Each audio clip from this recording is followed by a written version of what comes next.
اور پھر سیاستدان ہر دفعہ حیران پریشان، ہر دفعہ مار کھانے کے بعد یہ سوچتا رہا کہ ہمارے ساتھ کیا ہوئی ہے، یہ کیا واقعہ گزر گیا ہے۔ اس کے بہت سے شدید نقصانات دوسرے قوم کو پہنچے ہیں، جن کی طرف میں آپ کو متوجہ کرنا چاہتا ہوں۔ بار بار جب فوج اوپر آئی ہے تو ان سیاستدانوں نے یہ تو نہیں دیکھا کہ مولوی اس کا ذمہ دار ہے، لیکن انہوں نے یہ دیکھا کہ پاکستان کی فوج جس کی اکثریت پنجاب سے ہے وہ اس کی ذمہ دار ہے۔ چنانچہ فوج کے خلاف گہری منافرتیں پھیلائی گئی ہیں اقلیتی صوبوں میں، اور خصوصاً سندھ اور بلوچستان میں جو پاکستان کے خلاف تحریکات چل رہی ہیں اس وقت اور دن بدن زور پکڑتی جا رہی ہیں، اور وہ نہایت ہی خطرناک زہریلا پروپیگنڈا پاکستان کے خلاف کیا جا رہا ہے جو ان کی یونیورسٹیوں میں، ان کے اسکولوں میں پھیلایا جا رہا ہے۔ یہ تمام پروپیگنڈا اس بنا پر ہے کہ پاکستان کی فوج کی اکثریت پنجابی ہے، اور وہ اپنی خاطر ہر دفعہ اقلیتی صوبوں پر ظلم کرنے کے لیے اور پنجاب کے مفادات کی خاطر ملک پر قبضہ کرتی ہے فوج۔ اور یہ چونکہ ہر آدمی میں تجزیے کی اہلیت نہیں ہوتی، جو واقعات سطحی طور پر نظر آتے ہیں وہ یہی ہیں، اس لیے ساری قوم اس بات کو تسلیم کر لیتی ہے کہ ہاں یہی تجزیہ درست ہے۔ پنجابی فوج نے ظلم کی راہ اختیار کرتے ہوئے سندھی کو مغلوب کرنے کے لیے، بلوچی کو مغلوب کرنے کے لیے ملک پہ قبضہ کیا ہے، اور یہی رجحان مشرقی پاکستان میں، جب وہ مشرقی پاکستان موجود تھا، جب قوت پکڑ گیا تو مشرقی پاکستان کو توڑنے کا ذمہ دار ہوا۔ وہ لوگ جو مشرقی پاکستان گئے ہوئے ہیں یا اس کی سیاست سے آگاہ ہیں، ان کو علم ہے کہ مسلسل سال ہا سال تک وہاں یہی پروپیگنڈا کیا گیا کہ پنجابی فوج ہے جو بار بار قابض ہوتی ہے، جو سیاسی عمل کو دبا کرتی ہے، وہ ہماری اکثریت سے ڈرتی ہے، سیاست کو نشو و نما پاتے دیکھ ہی نہیں سکتی، کیونکہ اس سے پنجاب کو نقصان پہنچے گا۔ اس لیے انہوں نے پنجابی کے خلاف نفرت کی مہم بوئی، اور ہر جو کمزوری دیکھتے تھے، ہر قصور دیکھتے تھے، اس میں پنجابی کو ذمہ دار قرار دیتے تھے، اور دلیل یہی تھی بنیادی کہ دیکھ لو پنجابی فوج بار بار قبضہ کر رہی ہے۔ اور اب یہی نفرتیں، وہ تو ملک چلا گیا، اس کے جانے کے بعد سندھ میں منتقل ہو گئیں، بلوچستان میں منتقل ہو گئیں، اور بظاہر بڑی شدت کے ساتھ فوج نے ان تحریکات کو کچل دیا ہے، لیکن کبھی سیاسی بے اطمینانیاں بھی کچلی گئی ہیں تلواروں سے یا بندوقوں سے، سوال ہی نہیں پیدا ہوتا۔ جتنا آپ سیاسی خیالات کو کچلنے کی کوشش کریں گے یا سیاسی رجحانات کو کچلنے کی کوشش کریں گے بزور شمشیر، اتنا زیادہ یہ گہرے اور خطرناک ہوتے چلے جائیں گے۔ سطح سے ہٹیں گے تو گہرے اپنی جڑیں زیادہ پیوست کر دیں گے گہرائی میں،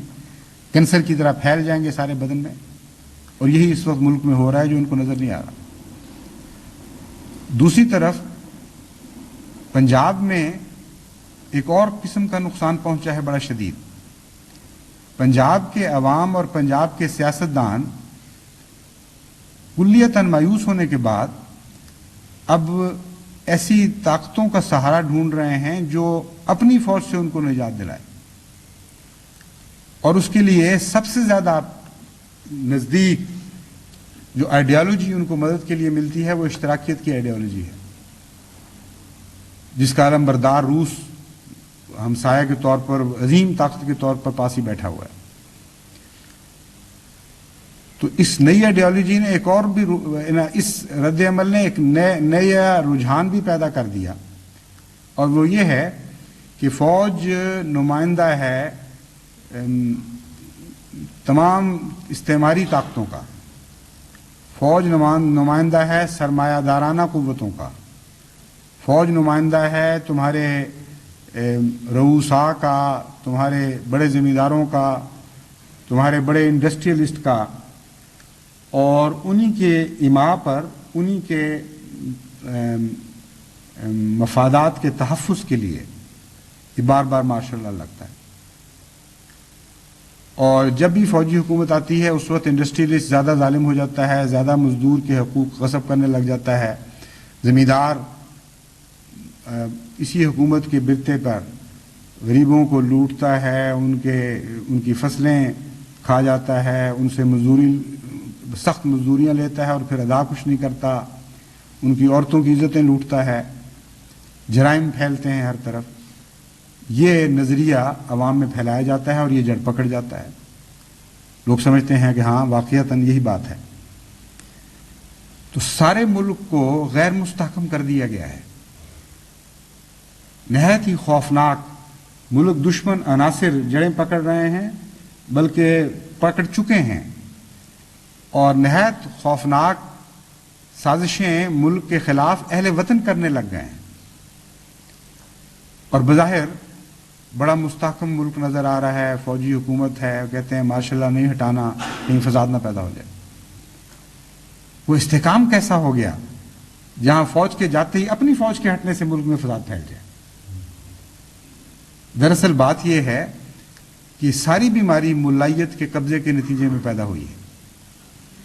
ہر دفعہ ملائیت کے نتیجے میں فوج آئی، ہر دفعہ ملائزم کے نتیجے میں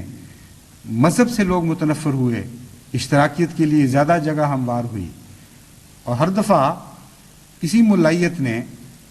اہل وطن کو آپس میں ایک دوسرے سے لڑایا ہے اور فساد پیدا کیا ہے اور عدم اطمینان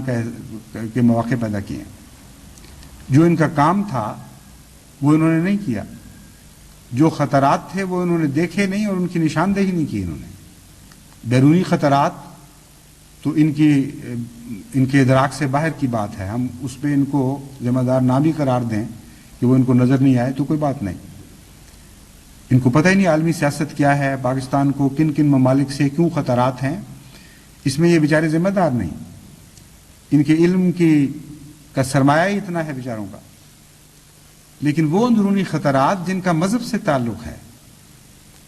جن کا براہ راست اس اسلام سے تعلق ہے جس اسلام کی نمائندگی کر رہے ہیں، وہ ان کو کیوں نظر نہیں آئے. انہوں نے دیکھا کہ دن بدن بے حیائی بڑھ رہی ہے ملک میں، انہوں نے دیکھا کہ دن بدن رشوت زیادہ ہوتی چلی جا رہی ہے، انہوں نے دیکھا کہ دن بدن تمام اخلاقی اقدار کو قوم ایک طرف پھینکتی چلی جا رہی ہے، اور ظلم اور سفاکی بڑھ رہے ہیں، قتل و غارت بڑھ رہا ہے، حق تلفی بڑھ رہی ہے. اسلام کا صرف نام باقی رہ گیا ہے، کردار میں اسلام کا نشان مٹتا چلا جا رہا ہے. یہ سب یہ دیکھ رہے تھے اور اب بھی دیکھ رہے ہیں اور ان کو کوئی خطرہ نظر نہیں آ رہا. اور اس کے نتیجے میں پھر آگے ایسے ایسے خوفناک نقصانات ایک بڑے نمایاں نظام کی شکل میں ظاہر ہوئے ہیں. یہ چیزیں معمولی باتیں نہیں ہیں. یہ جب میں کہتا ہوں رشوت ہو رہی ہے تو اس سے یہ مراد نہیں ہے کہ ایک آدمی کا حق متاثر ہوا، اس کو مجبوراً پیسے دے کر کام کرانا پڑا. یہ جو رشوتوں کا نظام ہے جس ملک میں جاری ہو جائے، اس سے اس ملک کی تمام انسٹیٹیوشنز غیر معمولی طور پر متاثر ہوتی ہیں اور بعض دفعہ ان کی جڑیں کھوکھلی ہو جاتی ہیں بالکل، کیونکہ وہ انسٹیٹیوشن رشوت کی ایک باقاعدہ حکومت بن جایا کرتی ہے، ایک باقاعدہ نظام حکومت کے طور پر متوازی طور پر ملک میں جاری ہو جایا کرتی ہے.